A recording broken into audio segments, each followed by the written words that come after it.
Do you think that inflation risks are underpriced and therefore bank stocks are underpriced? I'm glad you brought this up, Will. If we look longer term, we're going to look back 3 years from now and say running $3 trillion deficits, having this kind of extremely low interest rate environment, this should have been a time to be very nervous about more inflation and what that means for interest rates and what sectors are going to do well. It's not necessarily true that banks do real well in an inflationary environment because some of these banks can be long assets and have made loans that don't perform well when interest rates are going up. But certain sectors, certain real estate plays, certain natural resource sectors will do very well in a higher inflation, higher interest rate environment, and certain sectors will do very badly. Utilities in particular, bond substitute stocks in particular, won't do well in that environment. Alicia, is there a Biden playbook for sectors yet? So in general, we don't like telling investors that they should invest based on politics because I think both Republicans and Democrats got burned by this over the last two administrations. So just a reminder, markets can move up with both administrations.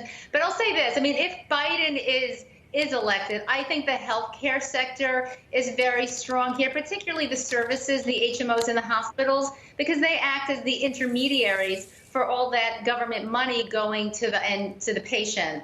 And so those sectors should do really well.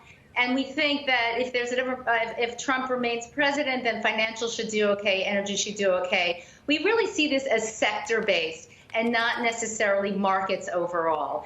Because the issue of tariffs comes up as well. While there may be some concern of taxes being increased under a Biden administration, you may also have a cutting of taxes, which could counteract that. So it's not really very clear right now. Not a great way to position your portfolio going into an election. Katie, you mentioned earlier that certain measures are flashing extreme greed. Talk us through which ones. So there's a Fear and Greed Index, and it incorporates 7 measures that are transactionally based of sentiment: junk bond demand, gold prices, momentum, new highs, new lows, things like that. And for the very first time since January, it reached that so-called extreme greed territory. Now that in and of itself is not a strong sell signal.